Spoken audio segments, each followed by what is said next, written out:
Olá! Mais uma vez aqui estamos com o nosso programa Os Gideões, convidando você a vir e ver o que Deus está fazendo na Terra, a ver como estão as situações das nações. Conversaremos um pouco sobre a Nigéria, conversaremos um pouco sobre a África, sobre o que está acontecendo na Europa, nas nações onde se fecham para o Evangelho as perseguições à igreja. Você está pronto para ver o que Deus está fazendo e o que Ele quer fazer através de você? É isto aí.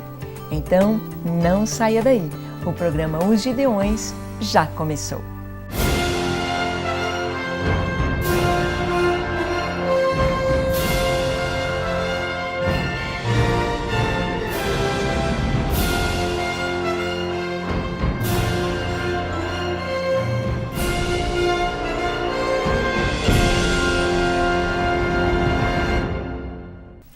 Muito bem, mais uma vez aqui estamos para conversar sobre as nações, sobre os povos, sobre a terra, sobre essa geração em que nós estamos vivendo, sobre o mundo dos nossos dias e a preparação para a vinda de Jesus.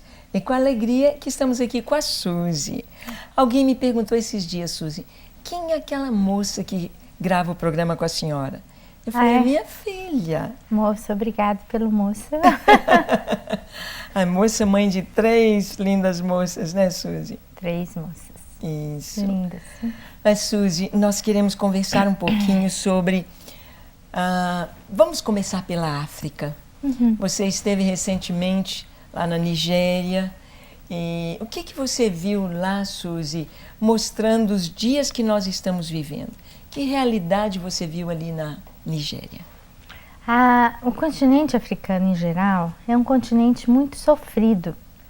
E nós vimos ali na Nigéria o poder de Deus através de uma igreja que se dobra, que o busca, que ora, o poder de transformar as vidas que estão vivendo no deserto. E a gente pode chamar deserto não o espaço geográfico e físico, mas o deserto emocional, espiritual, físico, financeiro. E é claro que existe muita riqueza em todos os lugares, e existe muita pobreza em todos os lugares existem perseguições, mas quando a gente sai do nosso país um pouquinho e a gente vê a necessidade de outros países, os nossos olhos de alguma maneira se tornam mais abertos. E a gente pode enxergar isso ali na Nigéria e em outros países também. A diferença que existe entre o arraial do Senhor, entre aquelas pessoas que estão buscando o Senhor de verdade e as pessoas que não estão. Então, um ponto, por exemplo, muito contrastante, amor e ódio.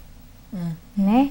A gente vê isso de uma maneira muito clara quando você está num ambiente que respira violência, que respira rebeldia, vamos dizer assim, né? Uma vontade tão grande de ir contra, de lutar, nós tivemos a oportunidade de conversar com ex-guerrilheiros e que descreviam para a gente exatamente esse ódio, né? Que brotava, que pulsava no peito deles. E a diferença do povo de Deus, que tem amor. Né? Quando você está dentro de uma igreja ali na África, você começa a amá-los e você sente o amor naqueles corações, de um para com o outro, deles para com você, de você para com eles. É uma coisa muito diferente e que você não encontra no ambiente em outros ambientes. É a presença de Deus, né? Estávamos conversando sobre a importância da unidade do povo de Deus, a importância da unidade do corpo de Cristo, como isso é fundamental para a saúde da igreja e para abençoar a nação, abençoar as nações. E eu estava conversando nesses dias num congresso entre irmãos judeus messiânicos e um deles contando sobre a realidade na Irlanda do Norte, quando o ódio, a Suzy está falando aqui sobre o amor e o ódio.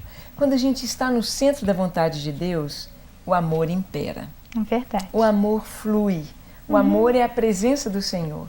Mas Você pode estar dentro da igreja, você pode ter um título de pastor, de líder, mas dentro de uma religiosidade tão grande, você, se não flui o amor de Deus na sua vida, não é realidade.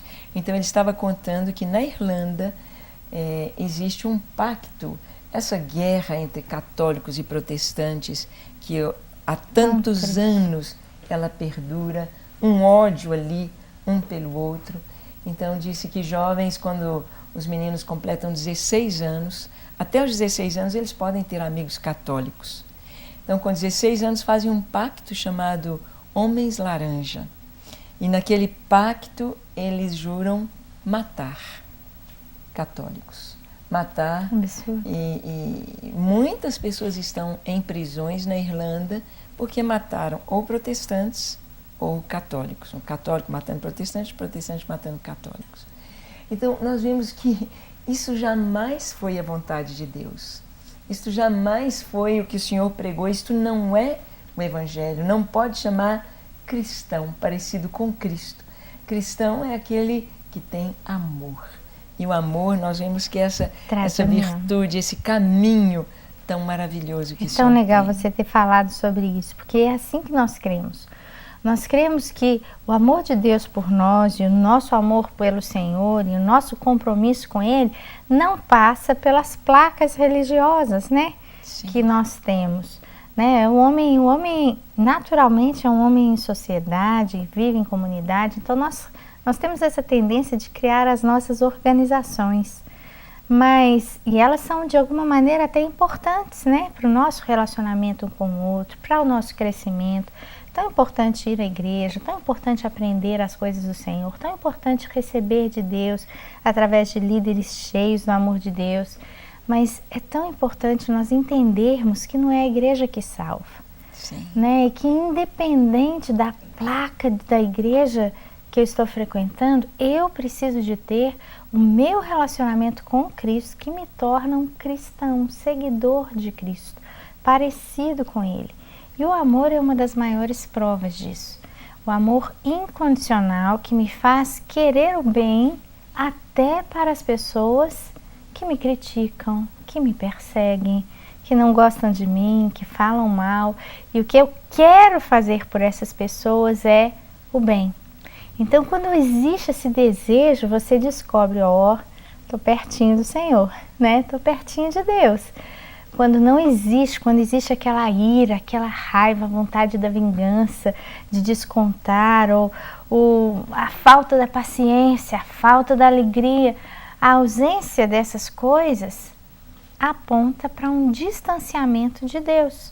Mesmo que eu esteja fisicamente perto, indo à igreja ou tentando de alguma maneira adorar a Deus, se eu não estou vivendo aquilo que Deus quer que eu viva, se eu não estou usufruindo das coisas das quais Ele é a fonte de amor, de paz, de alegria, de paciência, Ele é a fonte de bondade. Se eu não estou tendo isso na minha vida, eu estou longe da fonte, eu estou sedento. E é interessante, Suzy, percebermos que essa questão denominacional ou de muralhas separando as pessoas, principalmente cristãos, já se via a sementinha lá no Novo Testamento. Quando Jesus estava caminhando com os discípulos, os discípulos falaram para o Senhor: Senhor, tem gente aqui que está expulsando o demônio em teu nome. Está fazendo milagre em teu nome e não anda conosco. Não faz parte do clube dos 12, não faz parte dessa turma, não foi chamado pelo Senhor, não está aqui andando com a gente. O Senhor quer que a gente vai proibi-los? E Jesus disse: vocês não sabem de que espírito sois. Quem comigo não ajunta, espalha, mas quem não é contra mim, é por mim. Jesus estava dizendo: olha, Deus é quem conhece o coração. E somente Deus pode saber aquele que está caminhando junto, em amor. Nós não temos autoridade nenhuma para julgar as pessoas, para dizer: este é salvo, este não é. E quão facilmente fazemos isto, não é? Através das placas. Esse aqui não vai ser salvo, porque ele é dessa igreja, ele é dessa... Então, nós precisamos ter um entendimento de reino.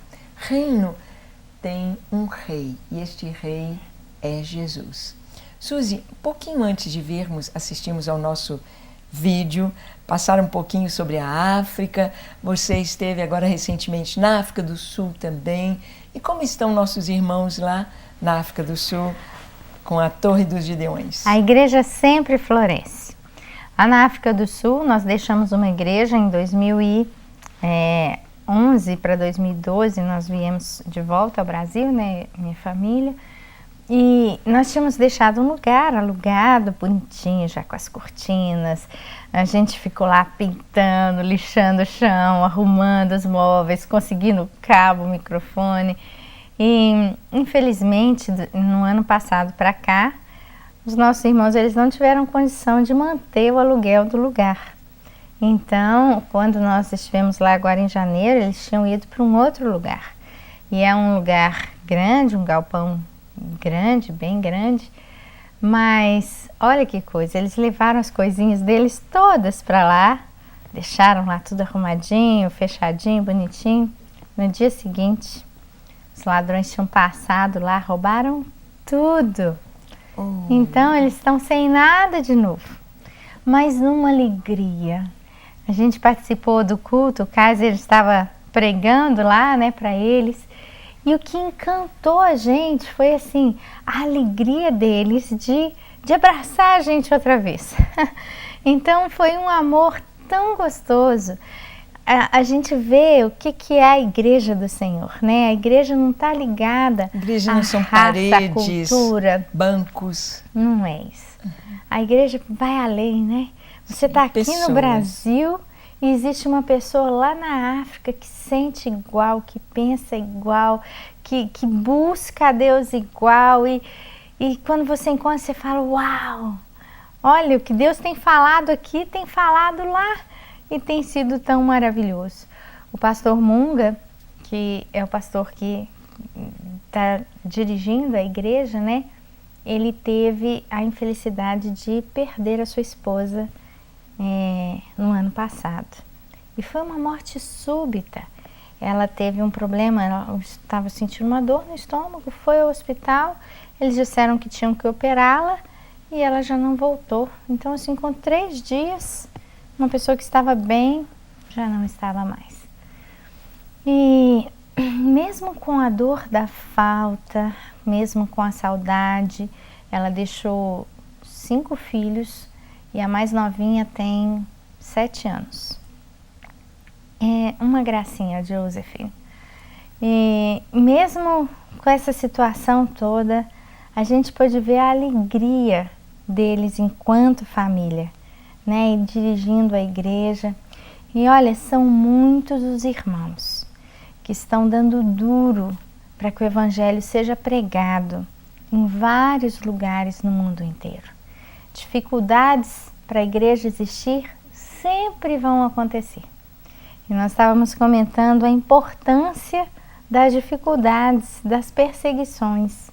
A perseguição, ela é importante porque ela te mantém na dependência, ela te mantém ali de joelho, buscando do Senhor a resposta. Como é importante quando a gente passa por uma situação difícil, é nesse momento que a gente corre para o Senhor.